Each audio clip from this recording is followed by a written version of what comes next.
오늘도 주님의 날을 기억하고 예배 자리에 오르신 모든 성도님들에게 하나님의 은혜와 축복이 가득하시기를 주님의 이름으로 축원합니다.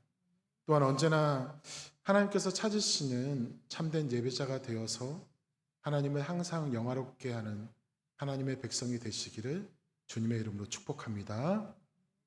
여러분 혹시 그 새나무 이야기라는 동화를 알고 계십니까? 아마도 한 번쯤은 들어보셨을 것 같은데요. 좀 길지만 내용을 잠시 소개하도록 하겠습니다. 옛날에 어느 산속에는 세 그루의 어린 나무가 있었고 그들에게는 각기 다른 꿈이 있었습니다. 첫 번째 나무는 하늘의 은하수를 보면서 나는 저 밝고 아름다운 별처럼 세상에서 가장 귀한 금은보화를 담은 보물상자가 되고 싶다라고 소원하였습니다. 그리고 두 번째 나무는 바다로 흘러가는 강물을 보면서 나는 아주 튼튼한 배가 되어서 세상에서 가장 위대한 왕을 태우고 항해하는 그런 배가 되었으면 좋겠다라고 그렇게 소원하였습니다. 마지막으로 세 번째 나무는 사람들이 살고 있는 나무를 바라보면서 나는 그 어떠한 물건도 되지 않고 이 높은 산 꼭대기에서 아주 높이 그리고 크게 자라서 사람들이 나를 볼 때마다 나를 창조하신 하나님을 생각하게 하는 그런 나무가 되고 싶다라고 자신의 소원을 이야기하였습니다. 하지만 그 나무들의 바람은 그들이 원하는 것 같이 이루어지지 않았습니다. 시간이 많이 흐른 후에 나무꾼들이 도끼를 들고 산으로 올라왔습니다. 첫 번째 나무를 보면서 나무가 아주 좋구나. 이 나무를 가구를 만드는 목수에게 넘겨야겠다라고 말하면서 나무를 베었습니다. 첫 번째 나무는 드디어 자신이 화려한 보물상자가 될 것을 기대하면서 기뻐했지만 그러나 그 나무는 보물상자가 되지 못하고 소와 말 같은 가축을 먹일 음식을 담는 마국간의 구유가 되었습니다. 두 번째 나무를 만난 나무꾼은 배를 만들기 참 좋은 나무다 하면서 나무를 베었습니다. 두 번째 나무는 드디어 자신이 위대한 왕을 태울 배가 되어서 항해할 수 있을 것을 꿈꾸면서 설레어 했습니다. 하지만 그 나무는 자신의 바램과 같이 큰 배가 되지 못하고 어부들을 태우는 작은 낚싯배가 되었습니다. 세 번째 나무는 나무꾼이 자신을 도끼로 찍는 순간 너무나도 괴로웠습니다. 자신은 이곳에 꿋꿋이 서서 사람들에게 하나님을 보여주고 싶었는데 그렇게 되지 못했습니다. 게다가 이 나무는 어떠한 물건으로 만들어진 것이 아니라 십자가 모형으로 만들어져서 어느 창고에 그대로 방치되었습니다. 밝고 맑은 하늘 아래가 아니라 어두운 한 구석에 있게 된 것이죠. 세 나무 모두 자신들이 기대했던 것과는 다른 모습이 되었습니다. 보물상자가 되지 못하고 마국간의 구유가 되었고 웅장한 배가 되지 못하고 작은 낚싯배가 되었습니다. 또한 아무도 사용하기를 꺼리는 십자가 형태로 방치되었습니다. 이들은 자신들의 꿈이 완전히 무너졌다고 생각하고 그동안 헛되이 시간을 보낸 것 같아서 안타까워했습니다. 그런데 전혀 생각하지 않았던 그날, 전혀 생각하지 못했던 그때가 찾아왔습니다. 어느 날 젊은 부부가 첫 번째 나무가 있는 마국간으로 왔습니다. 그리고 그곳에서 아기를 낳았고 마땅히 누일 자리가 없었던 그 아기는 마국간의 구유에 놓이게 되었습니다. 여러분 그 아기가 누구일 것 같으세요? 바로 이 세상을 구원할 예수 그리스도 아기 예수님이셨습니다. 첫 번째 나무는 그 어떠한 금은 보화보다 더 값진 자신의 바램과 같이 세상에서 가장 귀한 보물을 담은 보물상자가 되었던 것이죠. 세월이 조금 더 지난 후에 두 번째 나무로 만든 작은 낚싯배에는 몇 명의 사람들이 타고 호수를 건너가고 있었습니다. 그런데 갑자기 극심한 폭풍우가 몰아쳐서 배가 뒤집힐 뻔한 위기에 처하게 되었습니다. 그런데 그때 배 뒤편에 앉아 있었던 한 남자가 바람과 바다를 향하여서 잠잠하라고 외쳤을 때 거짓말처럼 그 호수의 풍랑은 잠잠해졌습니다. 여러분, 그 남자가 누구였을까요? 그분은 만왕의 왕이신 예수님이셨습니다. 두 번째 나무는 자신의 배에 가장 위대한 왕을 태우고 항해하는 그 꿈을 이루었던 것이죠. 그리고 또 얼마의 시간이 지난 후에 세 번째 나무는 군인들에 의해서 끌려 나왔습니다. 그리고 지칠 대로 지친 어느 사람에게 자신을 짊어지고 언덕에 오르게 하였습니다. 언덕에 다 오른 후에 그 남자는 십자가 형틀이 된 세 번째 나무에 매달려 죽게 되었습니다. 십자가에서 죽으신 분은 바로 예수님이셨고, 그분은 죄와 사망의 권세를 이기신 바로 우리 주님이셨습니다. 세 번째 나무는 지극히 크신 하나님의 사랑을 드러내는 은혜의 도구이자 주님의 은혜를 드러내는 십자가로 그가 바랬던 것과 같이 가장 높은 곳에 세워졌던 것이죠. 이렇게 각각의 나무에게는 자신의 꿈이 있었습니다. 그러나 그들의 바람대로 이루어지지 않는 것 같은 전개도 있었습니다. 하지만 하나님은 그들의 바람과 소망을 외면하신 것이 아니었습니다. 그들의 때를 기다리게 하신 것이고 하나님의 때에 그들은 사용되었습니다. 그들의 간절한 소원은 하나님의 때에 분명하게 이루어진 것이죠. 그 때를 기다리면서 지치기도 하고 실망되는 순간도 있었지만 결국 자신에게 이 때를 허락하신 하나님을 만나게 되었던 것입니다. 우리도 살아가면서 여러 가지 때를 기다리고 또한 만나게 됩니다. 그리고 그때 사람이 생각하는 때와 하나님이 예비하신 때가 딱 맞을 때에는 아무런 문제가 없습니다. 역시 하나님이시다. 나를 위해서 이렇게 준비하시고 예비하셨구나 하는 감탄이 절로 나옵니다. 하나님은 정말 위대하시고 탁월하시다라는 찬양이 저절로 나타납니다. 하지만 그렇지 않을 때, 내가 예상한 때와 하나님의 때 사이에 괴리가 있을 때, 내가 생각하는 그때에 내가 생각하는 일이 이루어지지 않는다면 우리는 그때를 힘들어합니다. 아직 오지 않은 그때를 기다리는 것을 힘들어합니다. 그래서 내가 지금까지 열심히 준비하고 기도하고 노력했는데 왜 아직까지 아무런 변화가 없는지, 왜 아무런 응답이 없는지, 왜 아직도 좋은 결과가 나타나지 않는지에 대해서 의문이 생깁니다. 그래서 낙심하고 실망하기도 하죠. 하지만 여러분, 우리가 반드시 기억하고 인정하고 믿어야 할 것은 하나님의 때가 가장 완벽한 때라는 것입니다. 하나님께서 준비하신 그때가 가장 선한 순간이라는 것입니다. 하나님은 그때를 우리를 위해서 준비하게 하시고 그때에 하나님의 뜻대로 쓰임받게 하기 위해서 우리를 훈련시키시고 연단시키십니다. 그래서 때로는 내가 생각하지 못한 방향으로 전개되는 것 같다고 할지라도 절대 낙심하지 말아야 합니다. 왜냐하면 지금은 그때를 위해서 가장 필요한 순간이고 우리가 생각하지 못했던 가장 기가 막힌 방법으로 가장 가치 있게 쓰이기 위해서 준비되는 과정일 뿐이기 때문입니다.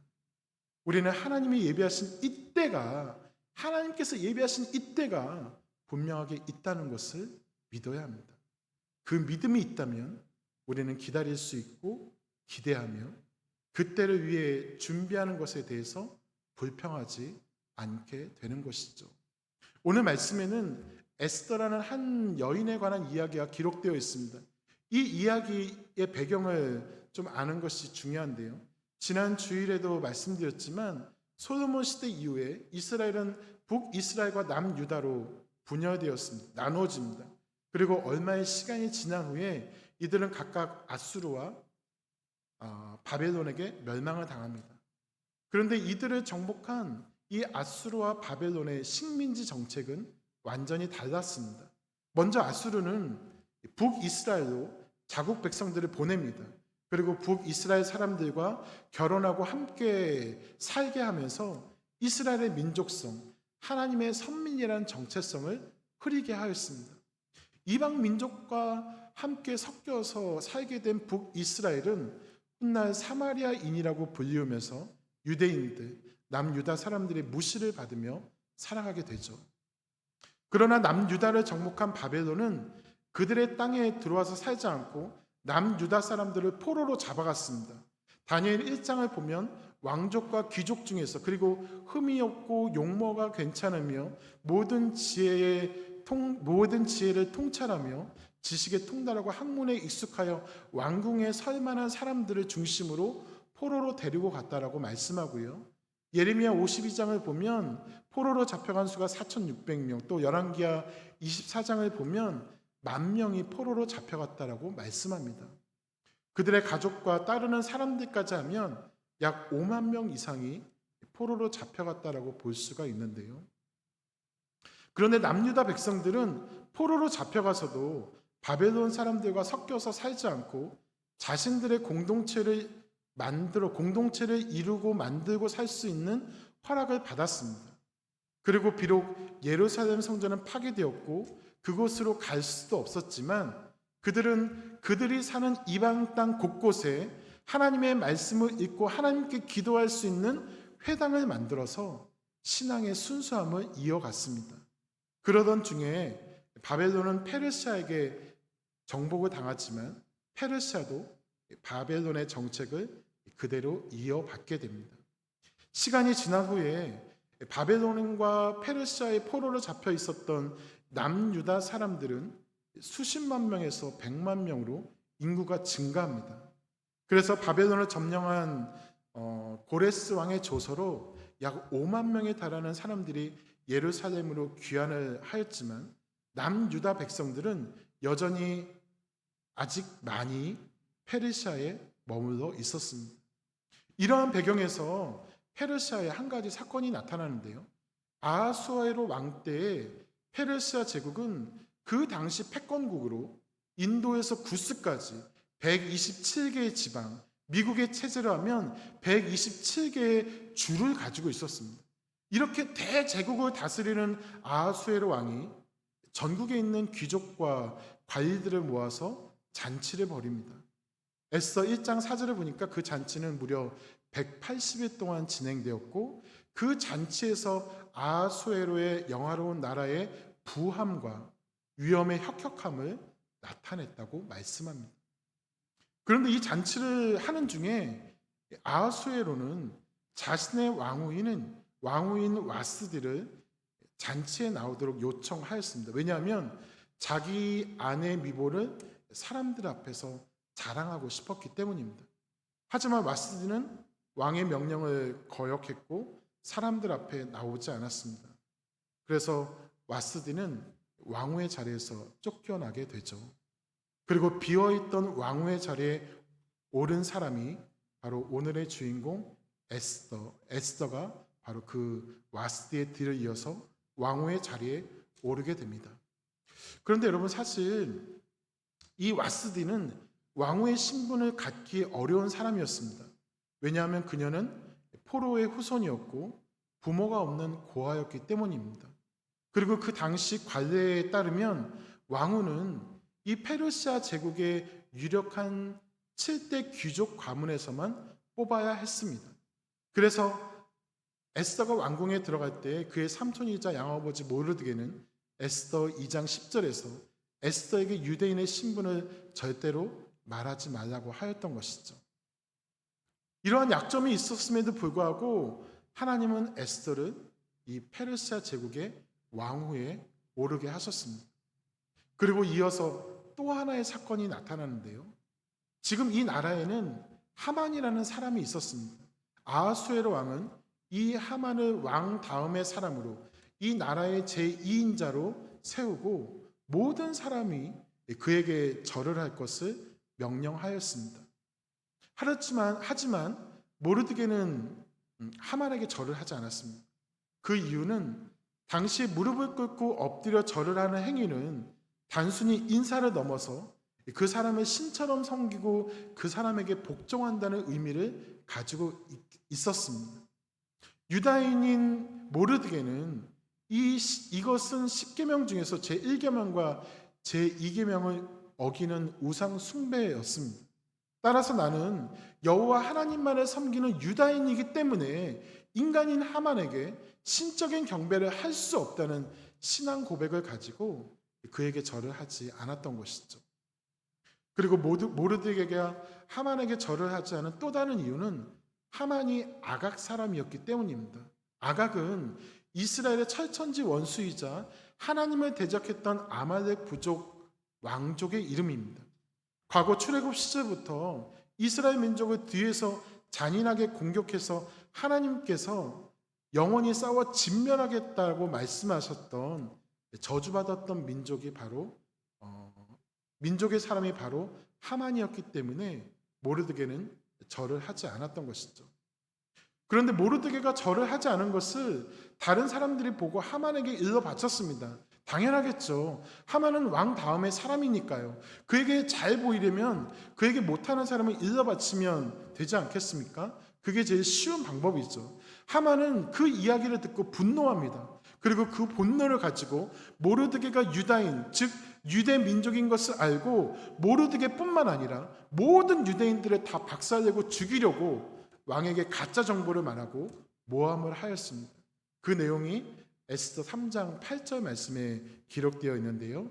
우리 에스더 3장 8절 말씀 한번 같이 읽어보겠습니다.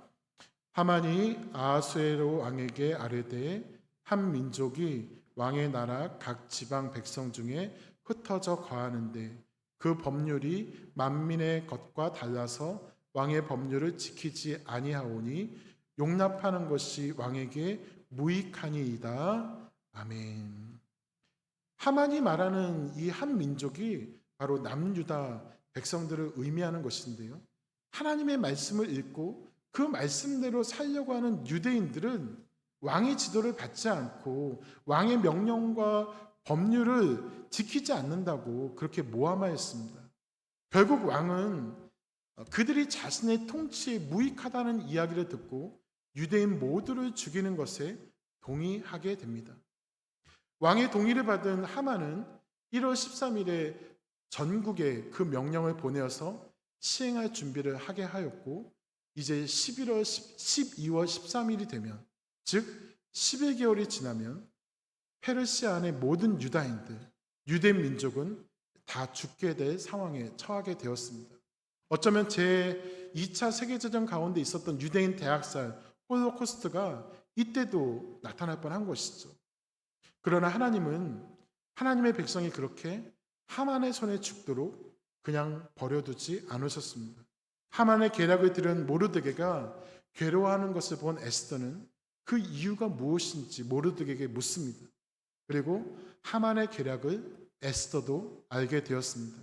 그래서 오늘 말씀 에스더 4장 14절을 보면 모르드게는 에스더에게 왕에게 나아가서 지금의 상황을 말해달라고 부탁하고 있는데요. 우리 14절 말씀 다시 한번 같이 읽어보겠습니다. 14절입니다. 이때 내가 만일 잠잠하여 말이 없으면 유다인은 다른 데로 말미암아 노임과 구원을 얻으려니와 너와 내 아버지 집은 멸망하리라. 내가 왕후의 자리를 얻은 것이 이때를 위함이 아닌지 누가 알겠느냐 하니 아멘. 모르드게는 지금 이러한 상황에서 내가 침묵하고 잠잠히 있으면 너는 왕궁에 있기 때문에 목숨을 부지할 것이라고 생각하지 말아라. 내가 가만히 있는다고 할지라도 우리 유다인들은 다른 방법으로 구원을 받게 될 것이지만 너는 망하게 될 것이다. 지금 이때를 위해서 내가 왕후의 그 자리에 앉게 된 것이 아니겠느냐라고 에스더에게 말합니다. 에스더가 왕후가 된 것은 하나님께서 예비하신 그 때가 있기 때문이라는 것이죠. 하나님께서는 이 모든 상황을 다 알고 계셨습니다. 거기에 대한 대안과 정답도 마련하셨습니다. 결정적인 때를 위해서 하나님은 사람을 준비하시고 모든 문제와 어려움을 헤쳐나아갈 수 있게 하셨습니다. 먼저 말씀드린 것과 같이 에스더는 왕후가 될 사람이 아니었습니다. 에스더는 그런 자격을 갖춘 사람이 아니었습니다. 그럼에도 불구하고 그가 왕후가 된 것은 하나님께서 지금 이 때를 위해서 세우신 것입니다. 하나님의 때에 민족을 구원할 하나님의 사람으로, 하나님의 백성으로 세움받기 위해서 에스더가 그 자리에 있었던 것입니다. 왕의 사랑을 받으면서 아름다운 수상궁에서 호의호식하면서 살라고, 아무런 생각 없이 왕후의 지휘된 자리를 누리면서 살라고 그 자리에 오르게 하신 것이 아니라 하나님의 뜻을 이루게 하시기 위해서, 이 때를 위해서 하나님은 에스더를 그 자리에 세우신 것입니다. 때로 우리는 우리에게 주어진, 나에게 주어진 좋은 환경이나 혹은 지위, 또한 내가 가지고 있는 소유와 물질이 오직 내 한 사람의 안락함과 평안함을 위해서 주어진 것이라고 생각하면서 살 때가 있습니다. 그러나 하나님 나라의 시선으로 볼 때 내 삶에 허락된 모든 것은 결코 우연이라는 것이 아니며, 나 혼자만 잘 먹고 잘 살려고 주신 특권은 더더욱 아닙니다. 에스더가 누리고 있었던 화려한 왕후의 의복과 수산궁의 권세는 그것을 움켜쥐고 그것 뒤에 수문하고 주신 장막이 아니라 하나님의 거대한 구원 역사를 위해 때가 되면 아낌없이 던져야 할 거룩한 도구였던 것입니다. 인간의 눈으로 보면 유다 민족의 전멸이라는 절대절명의 위기였지만, 하나님의 눈으로 보면 이미 10여 년 전부터 에스더라는 한 인생을 통해 준비해 오신 완벽한 반전의 서막이었습니다. 에스더의 부모가 일찍 돌아가신 아픔도, 포로지의 척박한 환경 속에서 자라나야 했던 결핍도, 그리고 페르시아 왕실의 엄격한 관례를 깨고 왕후의 자리에 오르게 된 불가능해 보였던 기적도 바로 이 날을 위해 준비하신 하나님의 거룩한 섭리였습니다. 우리 눈에는 사방이 꽉 막힐 것 같은 절망의 순간에도 하나님은 결코 우리를 흔들리게 하지 않으시고 이미 오래전부터 준비해 두신 그 한 사람을 통해서 일하기 시작하십니다. 여러분, 우리도 마찬가지입니다. 우리에게는 모두 우리의 이때가 있습니다. 하나님은 우리 모두가 바로 이때를 위해서 살아가게 하십니다. 그것을 위해서 우리에게 좋은 것을 주셨고 또 그것을 이루기 위해서 기다리게 하십니다. 그리고 훈련받게 하시고 잠시 쉬게도 하십니다. 기도의 무릎으로 주님 앞에 나아가게 하시고 고난의 흐름도 허락하셨습니다. 그런데 이 모든 것이 바로 이때를 위한 것이다 라는 것입니다.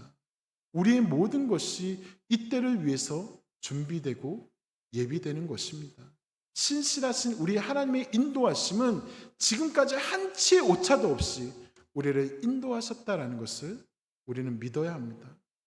우리는 가끔 만약에라는 생각을 할 때가 있습니다. 내가 그때 이런 선택을 했으면 어떻게 되었을까 하는 상상을 할 때가 있지 않습니까? 그때 조금 더 열심히 공부할 걸, 그때 정신 차리고 열심히 살 걸, 아니면 직장과 진로를 선택할 때 지금 이것 말고 다른 것을 선택하면 더 좋지 않았을까 하는 생각을 할 때도 있습니다. 물론 상상이니까 마음대로 상상해도 괜찮습니다. 저도 그런 생각을 할 때가 있습니다. 저는 야구를 정말 사랑하고 야구를 정말 잘했습니다. 지금을 보면 잘 믿겨지지 않으시겠지만 저는 초등학교 때부터 야구를 진짜 잘했습니다. 그 당시 초등학생이라고 보기에는 정말 아름다운 배팅과 강한 어깨, 순발력 있는 움직임, 혹시 이 아이는 야구를 위해서 태어난 것이 아닐까라고 말할 정도로 동네 야구였지만 보는 사람마다 다 칭찬하였습니다. 그런데 제가 초등학교 5학년 때 제가 다니던 학교와 10분 정도 떨어진 거리에 야구부가 있는 초등학교가 새로 생겼습니다. 저를 아는 거의 모든 사람들이 학교를 옮기라고 했습니다. 너는 야구를 해야 한다고 말했습니다. 저희 외삼촌은 내가 매니저 해줄 테니까 학교를 옮겨서 운동해라 라고 말하기까지 하셨습니다. 아마도 제 성격이 조금만 더 외향적이었다면 저는 학교를 옮겨서 야구를 했을 것입니다. 하지만 학교를 옮기지 않았고 평범한 초중고 학교 생활을 했고 지금까지 야구와는 아무런 관련이 없게 살았습니다. 미국에 오고 나서는 한국에서 지인이나 또 가족들이 방문하면 LA에 살 때는 유현진 선수를 보러 야구장을 갔고, 산호세로 와서는 이정우 선수를 보러 야구장에 가곤 했습니다. 이번에도 저희 장인어른이 야구를 좋아해서 모시고 오라클 파크에 다녀왔는데요. 야구장에 가면 저 넓은 그라운드를 보면서 그 그라운드에서 뛰는 상상을 한번 해봅니다. 물론 지금은 이제 야구할 수 있는 나이는 아니지만 그때 초등학교 때 야구를 했으면 어땠을까? 아마 찬호팍이랑 월드 베이스볼 클래식에서 같이 경기를 뛰지 않았을까? 오라클 파크에서 정울이라고 외치듯이 사람들이 성원킴이라고 외치지 않았을까? 올림픽 금메달을 따고 MVP로 선정된 후에는 나에게 이러한 재능을 주신 하나님을 찬양합니다 라고 인터뷰를 하는 신나는 상상도 해보았습니다. 그러나 여러분, 저에게 다시 돌아갈 수 있다면, 그래서 야구를 할래? 라고 물어보신다면 저는 아니요, 야구하지 않을 거예요 라고 말할 것 같습니다. 야구를 하는 것이 힘들어서가 아닙니다. 야구를 할 때 나타날 수 있는 위험과 부상, 부담 때문도 아닙니다. 제가 하나님께서 항상 나의 이때를 위해서 인도해 주셨음을 믿기 때문입니다. 지금까지 선하게 인도하신 하나님의 인도하심을 신뢰하기 때문입니다. 그러니 혹시라도 여러분도 그때 그랬으면 어땠을까 상상할 수는 있겠지만 너무 아쉬워하시지는 마시기를 바랍니다. 하나님께서 저와 여러분에게 지금까지 지내온 인생에서 항상 가장 좋은 때로 인도하셨음을 믿으시기를 바랍니다. 제가 야구를 선택했다면 분명히 나의 상황은 달라졌을 것입니다. 부와 명예와 인기도 크게 얻었을지 모릅니다. 그리고 그 길에서도 분명히 하나님께서 크신 은혜로 함께 해주셨을 것입니다. 그러나 지금까지 저의 인생길을 걸으면서 제가 만난 나의 가족, 내 친구, 교회에서 동역한 모든 지체들, 하나님 나라를 위해서 함께한 모든 사람들이 다시 선택한 그 인생 가운데 함께하지는 않겠죠. 저에게는 지금까지 이때를 함께한 모든 사람들이 너무나도 소중합니다. 그리고 지금 이 순간 저와 이때를 함께하는 여러분도 너무나도 소중합니다. 그래서 저는 다시 돌아가라고 해도 야구를 택하지 않고 지금 이때를 기억하고 앞으로 우리에게 허락하실 이때를 기대하며 나아갈 것입니다. 사랑하는 여러분, 지금 내가 머물고 있는 이 자리, 가정과 직장의 자리, 사업과 섬김의 자리, 그리고 삶의 터전은 결코 어쩌다 보니까 흘러들어온 우연의 자리가 아닙니다.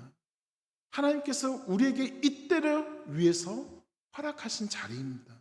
때로는 나에게 왜 이러한 고난을 허락하셨는지, 왜 나를 이토록 오랫동안 기다리게 하시는지 이해할 수 없어 눈물을 흘리는 그 모든 광야의 시간들은 사실 하나님께서 예정하신 결정적인 그때에 찬란한 향기를 뿜어내기 위한 영적인 준비 시간이었던 것입니다.